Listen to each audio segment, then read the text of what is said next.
আজ রাতে ফাহিম ভাইয়ার গায়ে হলুদ, আর কালকে বিয়ে। আজ সন্ধ্যায় বের হব আমরা। ফাহিম ভাইয়ারা ভাড়া বাসায় থাকে, যেখানে বড় বিয়ের আয়োজন করা কঠিন, তাই গায়ে হলুদ আর বিয়ে কোনোটাই বাড়িতে হবে না, কমিউনিটি সেন্টারে হবে সব। আমরা প্রথমে যাব ফাহিম ভাইয়াদের বাসায়। সন্ধ্যার পর ওখান থেকে সবাই বের হয়ে কমিউনিটি সেন্টারের উদ্দেশ্যে রওনা দিব। একটা লাল পাঞ্জাবি পরেছে সে, আমি একটা হলুদ রঙের শাড়ি। গায়ে হলুদ বলে কথা, আয়নার সামনে দাঁড়িয়ে চুল ঠিক করা, ঘড়ি ঠিক করা, কত ঢং করছে সে। এদিকে আমি রেডি হয়ে বসে আছি। সবসময় শুনতাম মেয়েরা রেডি হতে সময় লাগে, অথচ আমি রেডি হয়ে দেখলাম সে এখনো রেডি হলো না। আমি একটু বিরক্ত হয়ে বললাম, এতক্ষণ লাগে আপনার রেডি হতে? সে ডোন্ট কেয়ার ভাব নিয়ে দাঁড়িয়ে রইলো। তারপর বলল, কতক্ষণ লাগছে? এই 5 মিনিটেই তো আমি রেডি হয়ে গেলাম। তো এর আগে আমাকে রেডি করিয়ে রাখলেন কেন? সেই বিকেল থেকে রেডি হওয়ার জন্য তাড়া দিচ্ছিলেন। হৃদ ভাইয়া বলল, কারণ তো নিশ্চয়ই আছে। এই ধরো, তোমাকে যদি আমি এখন রেডি হতে বলতাম, তাহলে তুমি রেডি হতে লাগিয়ে দিতে কম করে হলেও 1 ঘন্টা, বা আরো বেশিও লাগতে পারে। আর আমি রেডি হয়ে তোমার জন্য বসে থাকবো, যা একদমই বিরক্তিকর। তাই বের হওয়ার 2 ঘন্টা আগে থেকেই তোমায় রেডি হওয়ার জন্য তাড়া দিচ্ছিলাম। ওনার এমন অদ্ভুত যুক্তি দেখে মাথা গরম হলো আমার। তাও চুপচাপ দাঁড়িয়ে তার দিকে তাকিয়ে রইলাম। বিশেষ করে তার মুখটার দিকে তাকিয়ে রইলাম। ইচ্ছা করছে তার ওই ছোট ছোট দাড়িগুলোতে গিয়ে নিজের গাল ঘষতে। ইস, ভাবতেই লজ্জায় গা শিউরে ওঠে। নিজেকে নিজে বকতে লাগলাম আমি, তোর নজর এত খারাপ কেন আরু? তখনই আবার মনে হলো, দূর, খারাপ হতে যাবে কেন? আমি কি পরপুরুষের দিকে তাকাচ্ছি? আমি নিজের স্বামীর দিকেই তাকিয়ে আছি আজব। এর মাঝেই হৃদ ভাই আমার মুখের সামনে 2 আঙুল দিয়ে তুড়ি বাজাতেই আমি চমকে উঠলাম। তারপর তিনি চোখের দৃষ্টি আমার দিকে রেখে একটু হাসলো। এরপর ইশারায় বলল, এবার চলো। একটা শ্বাস নিলাম আমি। এই বেটা হঠাৎ হঠাৎ এমন অদ্ভুত কাণ্ড ঘটায় যা দেখলে অযথাই বুকটা কেঁপে ওঠে। আমি আর সে যখন সিঁড়ি দিয়ে নামছিলাম, তখন মামি দেখি এক দৃষ্টিতে তাকিয়ে আছে আমাদের দিকে। হয়তো অবাক দৃষ্টি, নয়তো মুগ্ধ দৃষ্টি এটা। এরপর এগিয়ে এসে আমার এক হাত হৃদ ভাইয়ার হাতে ধরিয়ে দিয়ে বলল, ফিরে আসার আগ পর্যন্ত এই হাত ছাড়বি না। আমি লজ্জায় মাথা নিচু করে আছি। হুটহাট তার এমন স্পর্শগুলোয় যেন সারা শরীর জুড়ে শীতল শিহরণ বয়ে যায়। এরপর মামির থেকে বিদায় নিয়ে গাড়িতে গিয়ে বসলাম আমি, আর সে ড্রাইভিং সিটে। আমি তার দিকে চেয়ে বললাম, আমায় ড্রাইভিং শিখাবেন? তিনি স্বাভাবিকভাবেই বলল, তুমি ড্রাইভিং শিখে কি করবে? এই ধরেন, আমরা কখনো এভাবে বের হলাম, তখন বেশিক্ষণ চালানোর পর আপনার শক্তি শেষ হয়ে গেলে আমি চালাবো। হৃদ ভাইয়া আমার দিকে তাকিয়ে বলল, এত অল্পতেই দম ফুরিয়ে যাওয়ার চান্স নেই। তার দৃষ্টির মুখোমুখি হতেই আমি চোখ সরিয়ে ফেললাম, চুপচাপ বাইরের দিকে তাকিয়ে রইলাম। ওদের বাড়ি এসে সবার সাথে চলে গেলাম কমিউনিটি সেন্টারে। ওদিক থেকে মেয়ে পক্ষ আসবে, একসাথেই হবে সব। ফাহিম ভাই আজ অনেক খুশি, ভালোবাসার মানুষকে আপন করে পাচ্ছে সারা জীবনের জন্য। ভাবতেই কেমন একটা অদ্ভুত ফিল হচ্ছে আমার। আমি ঠিক তার উল্টো, সারা জীবনের জন্য কাছে পাওয়ার পর তাকে ভালোবাসতে শুরু করেছি। আচ্ছা, আমি কি সত্যিই তাকে ভালোবাসতে শুরু করেছি, নাকি এটা মাত্রই একটা মোহ? বাড়ি ফিরে গেলে যখন ওর থেকে দূরে চলে যাব, তখন এই মোহ কেটে যাবে না তো? মনকে প্রশ্ন করলাম, প্রেম আর মোহের মাঝে পার্থক্য কি? মন উত্তর দিল, বাস্তবে যা প্রেম তা কোনো মোহ নয়। প্রেমের জন্ম করুণা থেকে হয়, আর মোহের জন্ম লোভ থেকে। প্রেম মুক্তি দেয়, আর মোহ আবদ্ধ করে। তাই প্রেম আত্মাধিক, যা আত্মার সাথে মিশে যায়, আর মোহ একটা ঘোর, যা একটু পর কেটে যায়।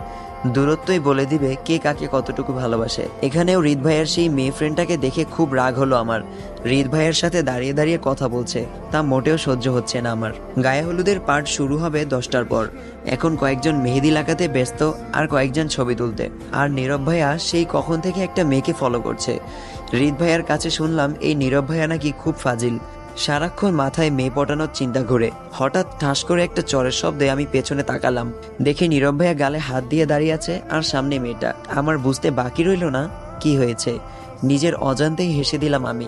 নীরব ভাই হুট করে আমার সামনে এসে দাঁড়িয়ে বলল, ভাবি, যা দেখেছেন প্লিজ কাউকে বলবেন না, বিশেষ করে হৃদকে তো বলবেনই না, কারণ এটা তারা শুনলে আমাকে নিয়ে সারাদিন মজা নেবে।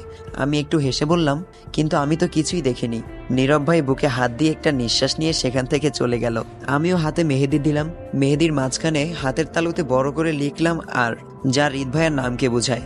আমি হাত একটু শুকানোর পর ধুয়ে নিলাম। এরপর হৃদ ভাইয়ের সামনে গিয়ে ঘুরঘুর করতে লাগলাম। হাতটা বারবার ওর সামনে ধরতে লাগলাম, যাতে আমার হাতের দিকে তার চোখ পড়ে। কিন্তু বেটা তো কোনো পাত্তাই দিচ্ছে না। খুব রাগ হলো আমার। এবার নিজে গিয়েই তাকে বললাম, আমি হাতে মেহেদি দিয়েছি, আপনি কি দেখতে পাচ্ছেন না? উনি সোজাসুজি বলল, তো হাতে মেহেদি দিয়েছো, এটা দেখার কি আছে? আমি বললাম, আচ্ছা দেখেন তো কেমন হয়েছে। হৃদ ভাইয়া বলল, ভালো। এই বলেই তিনি আবার ফাহিম ভাইয়ের কাছে চলে গেলেন। ওনার এমন ব্যবহারে প্রচুর রাগ হচ্ছে আমার। আমার মেহেদি রাঙা হাত দেখে প্রশংসা তো করলোই না। আচ্ছা, প্রশংসা না হয় বাদই দিলাম, হাতে যে তার নামের প্রথম অক্ষর লিখলাম তা চোখে পড়েনি, একটুও বোঝার চেষ্টা করেনি এটার মানে কি। মনে মনে তার 14 গোষ্ঠী উদ্ধার করতে লাগলাম। নিরামিষের বাচ্চা, আবেগ অনুভূতি বলতে কিচ্ছু নাই।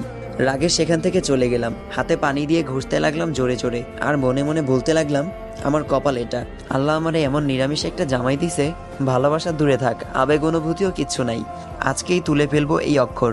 তখনই পেছন থেকে হৃদ ভাইয়ের গলার আওয়াজ কানে এলো।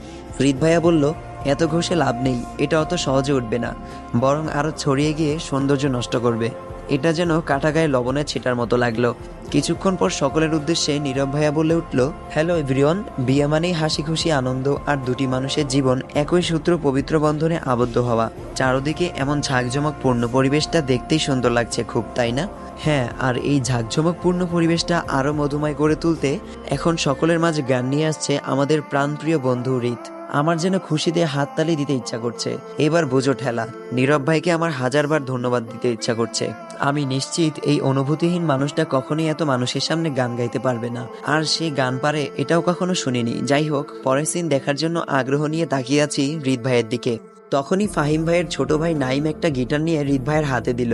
হৃদ ভাইয়া ভ্রু কুচকে বলল, গিটারও রেডি রেখেছো? তার মানে আগে থেকেই প্ল্যান করেই আমায় এই চিপায় আটকানো হয়েছে। নাইম হেসে হৃদ ভাইয়ের দিকে গিটারটা দিয়ে সরে গেল। গিটারটা নিয়ে মাইক্রোফোনের সামনে বসলো হৃদ ভাই। আমি অবাক হয়ে তাকিয়ে রইলাম, তিনি কি এখন সত্যি সত্যি গান গাইবে? গিটারের শব্দ কানে আসতেই আমার মনে হলো এটা নতুন নয়, যেন আগে থেকেই প্র্যাকটিস করা এই সুর। আমার দিকে তাকিয়ে রইল হৃদ ভাই আর গাইতে শুরু করলো, আসসালামু আলাইকুম এভরিওয়ান, আজকের পর্ব এই পর্যন্তই। ভিডিওটা খুবই ছোট হয়ে গেছে, সেই কারণে সবার কাছে ক্ষমা চেয়ে নিচ্ছি। আপনারা ভয়েসটা শুনে বুঝতেই পারছেন আমার এখনো গলাটা ঠিক হয় নাই, ভয়েসটা দিতে আমার খুবই কষ্ট হয়েছে। কিন্তু তারপর আপনাদের কমেন্টের জন্য আমার খুবই খারাপ লাগছে যে আপনারা অনেকদিন অপেক্ষায় আছেন, তাই জন্য আমি যতটুকু সম্ভব ততটুকু দিয়েছি। ইনশাল্লাহ পরবর্তী পর্বে আমার ভয়েস ঠিক হয়ে যাবে আশা করা যায়। তো সবাই একটু অপেক্ষা করবেন পরবর্তী পর্বের জন্য। আজকে এই পর্যন্তই, সবাই ভালো থাকবেন, সুস্থ থাকবেন, আল্লাহ হাফেজ।